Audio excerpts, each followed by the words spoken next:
From 19 to 21, I was at a business that was reasonably fast growth. I set up a regional division of the business that made tens of thousands of dollars profit in its first few months, and I got a $500 bonus. And I was so furious that I went and drank it with my friends and decided to quit. So I went and started my own company. It was an event marketing and management business. So that was kind of my first business. It went from 0 to $1 million in its first year. So by age 25, I had a $10 million a year business. In order to build a bigger business, you have to go into what I call balance sheet thinking. And balance sheet thinking is really understanding the asset of the business. What are we going to invest into? What are we going to develop?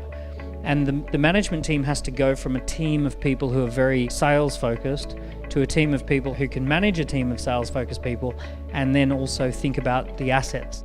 We've been through that awkward period where you go from a boutique of 3 to 12 people, which kind of just is fun and it works and it's like everyone loves each other, and then you hit 25, 30 people where everyone hates each other.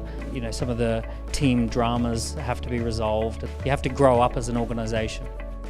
Entrepreneurship is a lot like boxing in the sense that the more successful you become, the more you find yourself in situations where you get seriously punched in the face. You are taking on people's problems. That's the essence of entrepreneurship. You're finding problems that need solving in the world that others haven't solved or don't want to solve. So in essence, as your business scales, you take on a lot more problems.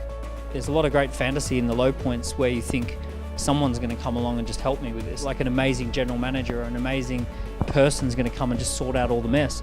And the reality is that indulgent thinking perpetuates more and more problem.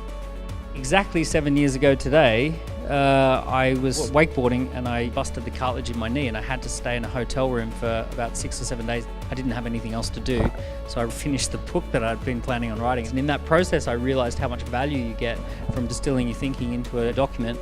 And I also realized what an amazing business development tool it is and how many people you can reach through a book. Don't ever lose sight of the fact that this particular moment in history is the most interesting, dynamic, transformational time in human history. Everything's up for grabs, everything can be written, everything's being made up again. No other time in history could you be starting a technology company with no money and selling products all over the world. You know, this is just a magical, magical time in history, and just wake up every day with that kind of magic.